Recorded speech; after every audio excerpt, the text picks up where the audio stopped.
Hello, friends, fiends, and fellow UBTubers, and welcome to episode 674 of the Daily Comic and Collectible.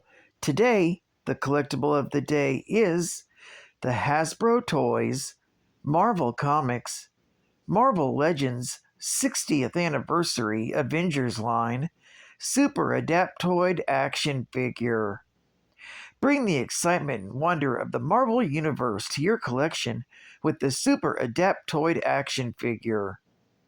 Originally developed by Advanced Idea Mechanics, or AIM, to combat Captain America, the Super Adaptoid can duplicate the powers and abilities of nearby heroes, allowing it to contend with the entire Avengers team. This collectible 6-inch scale Marvel Legends Avengers 60th Anniversary action figure is an extra large 12 inches in size. This 1/12 scale Super Adaptoid action figure is inspired directly by the character's appearance in Marvel Comics. Action figure features a premium detail and hand-painted deco, plus features multiple points of articulation for advanced posing and displaying in your Marvel 6-inch collection. Figure even comes with 2 comic-inspired accessories. The box includes the 1/12 scale 12-inch tall action figure of Super Adaptoid and 2 accessories, a green variation of Captain America's shield and a green variation of Thor's hammer. This figure was released in 2023 in an environmentally friendly collector's box with no plastic waste. Super Adaptoid was released by Hasbro Toys. Now, the comic of the day is X-Men, Volume 1, Issue number 77, with the cover date of August 1972. This story is a reprint from Uncanny X-Men Issue number 29 from February of 1967, with story by Roy Thomas, art by Werner Roth, and cover by George Tuska. This issue is titled When Titans Clash. The story opens when all the X-Men have gone out in their civilian guises to go skating on a nearby pond. When Warren manages to capitalize on Jean's attention, Scott slinks away and declines Jean's offer for him to join them, telling her he forgot his skates at home. Wandering into the woods, Scott broods over how he loves Jean, but cannot bring himself to express his emotions because he's yet to learn how to control his optic blasts. Making an attempt to try, Scott removes his ruby quartz glasses and tries to control the destructive force of his blasts. However, Scott fails and is even more disappointed to find out that they are stronger than ever. In a fit of rage, he unleashes them at full strength against the side of a mountain, causing a rock slide. Realizing what he has done, Scott flees the scene before he can get caught in the falling rocks. Scott's blast also manages to revive the Super Adaptoid, still inert following his last battle against Captain America. The Adaptoid decides to go out into the world once more and see what force woke him. Meanwhile, the X-Men decide to return to the mansion, except for Bobby, who has had almost no luck skating. Left alone, he changes into his Iceman form and finds that skating is much easier. Witnessing this, the Super Adaptoid realizes there are other superpowered beings on Earth other than the Avengers, and attempts to approach the young X-Man to duplicate his powers. Approaching the boy quietly, the Adaptoid gives himself away when his heavy body breaks through the ice. Startled by the Super Adaptoid, Iceman learns of his true nature and freezes it in a block of ice and flees the scene to get the others. Realizing that the boy can lead it to more superpowered beings, the Super Adaptoid breaks free and begins following Iceman's path. Iceman rushes to the X-Men's base, where he finds Marvel Girl, Angel, and Beast, and tries to warn them of the Adaptoid. The group thinks that Bobby's joking. Then, Scott shows up from the pond with Bobby's clothing. He tells the others he saw no robot either. satisfied in the other X-Men's mind that this is simply another one of Bobby's pranks. The X-Men are called by the Professor to begin a training session. However, Mimic refuses to participate in hoop jumping for the Professor. When Cyclops demands that Mimic show respect, the two come to blows, which leads to a fight between Mimic and the other X-Men. The Professor breaks up the fight, decides that with the looming threat of Factor 3 coming, he has no time for fighting within the X-Men, and orders Mimic to leave the school as soon as possible. With the Professor and Mimic's departure, Scott thinks about the worries the Professor has, and how he fears over control of his powers are selfish in comparison. Meanwhile, Xavier begins a new experiment in his lab near the locked door that contains his greatest failure. The X-Men have decided to practice outside by playing football with each other. The game is cut short, though, when the Super Adaptoid has finally caught up with Iceman and attempts to examine the X-Men. Going for Jean first, the creature is fought off by Cyclops, Iceman, Beast, and Angel. The Adaptoid, with its copies of the Avengers' powers, managed to stave off the attacks. He then uses a gas-filled arrow to fell the X-Men. Mimic comes back to the mansion to tell off the X-Men and decides to get in the middle of things with the Adaptoid. When the Adaptoid realizes that Mimic has similar powers to it, the robot offers to turn Mimic into another Adaptoid like him, the second in a new species of super Adaptoids that will take over the world and destroy humans and mutants alike. Cyclops begins to revive from the gas, just as Mimic agrees to allow the Super Adaptoid to change him into an Adaptoid as well. However, Scott warns Mimic that the Super Adaptoid only intends on using him as a slave. That causes Mimic to realize how foolish his decision is, and he breaks free from the beam that would have turned him into an Adaptoid. Mimic then goes on the offensive and begins to fight the Super Adaptoid. The two fight each other, but the two super beings find themselves to be equally matched. Deciding that he can gain the upper hand by copying Mimic's duplication of all the X-Men's powers, the Super Adaptoid attempts to copy Mimic's abilities.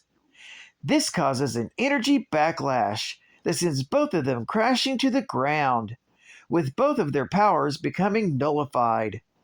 While the now human Calvin Rankin is saved by the Angel, the now powerless Adaptoid smashes into the water, vowing that mankind has not seen the last of it. With the battle over, Mimic tells the rest of the group that he's sorry for how he's acted in the past, and that he has realized the true value of friendship. This story is continued in the Uncanny X-Men, issue number 78. Geek Fact: the X-Men title lagged in sales behind Marvel's other comic franchises. In 1969, writer Roy Thomas and illustrator Neil Adams rejuvenated the comic book and gave regular roles to two recently introduced characters, Alex Havoc Summers, Cyclops' brother, and Lorna Dane, later called Polaris. However, these later X-Men issues failed to attract sales, and at that time, X-Men didn't sell enough to justify commissioning new stories, so they effectively canceled it and ran it as a reprint magazine, X-Men. As it turned out, it was just a decade ahead of its time.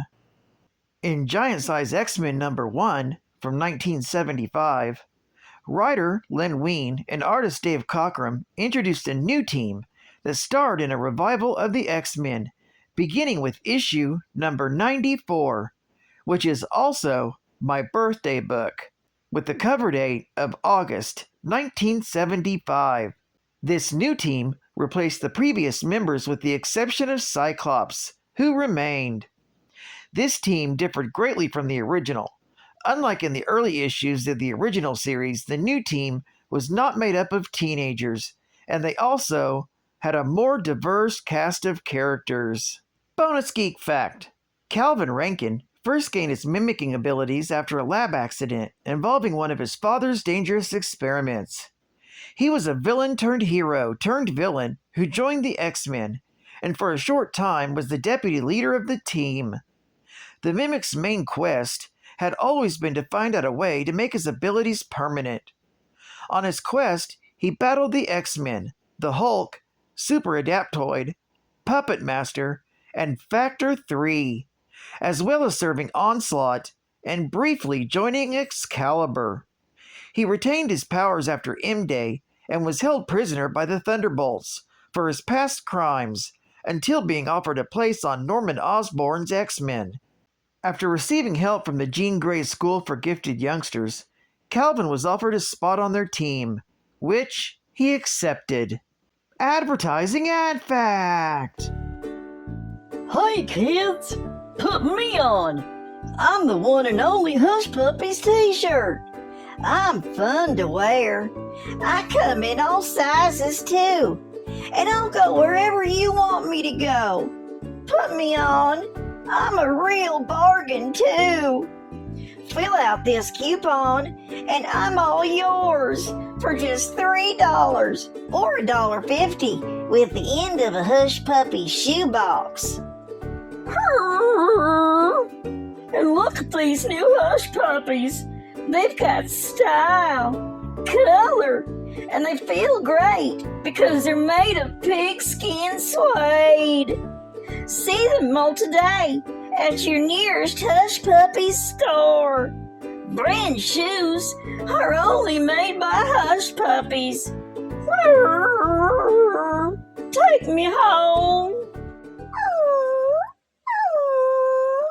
Please. And final geek fact. Originally simply the Adaptoid, the Super Adaptoid was created by Advanced Idea Mechanics. It was built using the unstable molecules and incorporated a portion of a cosmic cube into its design. On its first mission, the Adaptoid tried to replace Captain America. It initially disguised itself as Edwin Jarvis and drugged the hero's coffee, which caused him to hallucinate about his time in World War II. However, the Adaptoid was then defeated by the Tumbler, who thought it to be the real Captain America. The real Captain America managed to get loose and defeat the Tumbler, and tie both his doppelganger and the intruder, then call the police. After turning the Tumbler over to the authorities, Jarvis helped Captain America take the bound Adaptoid to Goliath's lab until the other Avengers returned. But while imprisoned, it adapted to all the Avengers' powers and adopted a form that was an amalgamation of all the Avengers' forms.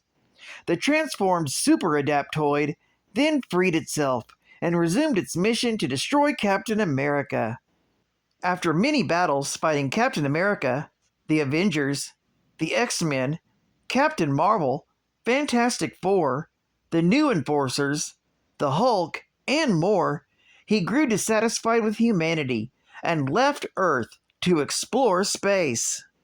The Super Adaptoid returned to Earth and was encountered by the latest version of the Avengers Unity Division. It was able to copy the powers of the Human Torch before on a whim Deadpool touched it bare-handed. The Super Adaptoid copied Deadpool's powers, but it also copied his cancer and became overrun by the disease, killing the android's organic properties, an action that resulted in Wade being scolded for his reckless abandonment and leading Spider-Man to leave the team. Inspired by the attack from Project Green, Silk later took the Super Adaptoid's remains to Earth-65, where Reed Richards converted it into shape-shifting armor, which she wore into battle against Cindy Moon. However, an EMP pulse from her power glove fried the armor's circuitry, forcing Spider-Woman to pry open the chest plate in order to free her. AIM continued to improve the Super Adaptoid. It auctioned a new model at the Criminal Technology Expo in Las Vegas with a starting bid of $200 million. Hatemonger won the auction among several interested buyers.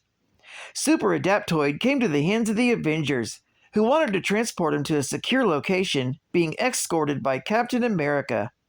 The influencer Killionaire hired Taskmaster to steal the robot to make Shannon Steelwell build him an armor with all the powers of the Avengers. The plan failed thanks to Spider-Boy, but Taskmaster managed to cut off one of the Super Adaptoid's hands. The hand was modified and rebuilt as the Toy Soldier, a miniature version of the original robot. Well, I'd like to thank you for joining me for another Daily Comic and Collectible, and I hope to see you again Friday. This is Catman Comics Man, and I'll catch you on the flip, baby.